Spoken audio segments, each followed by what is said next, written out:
Introduction. Facebook is a massive traffic monster. As of this writing, it has over 1.3 billion, and that's with a capital B, daily active users. Think about that. Over 1.3 billion people using the same website day after day. On top of this, it continues to grow.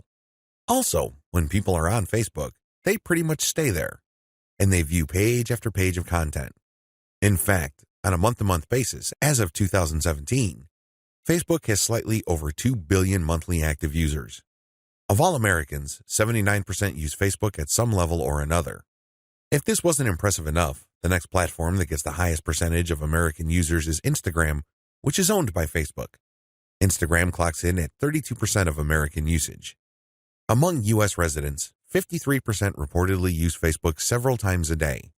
In terms of the world's total population, more than 22% of people on the planet use Facebook with some level of frequency.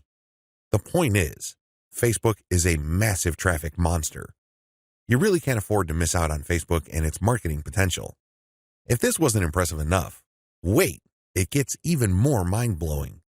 Once people log into Facebook, the system basically keeps tight surveillance on them. And the crazy thing is that this is all done with their permission. When you sign up for Facebook, there is a user license agreement that you must consent to. Unless you read the fine print, you wouldn't become fully aware that once you sign in, every like, comment, share, as well as pages that you liked and even ads that you clicked will be monitored by Facebook. It's as if by watching your behavior, Facebook can make educated guesses as to what your interests are and can then show you advertising that fits those interests. Sounds pretty fair, right? Well, this extends across the board. That's right. Every group you join, as well as interactions on Messenger, are monitored, tracked, and targeted by Facebook. This is not lightweight targeting, mind you. When it comes to fine laser targeting of demographic groups based on individual user behavior, nothing even comes close to Facebook.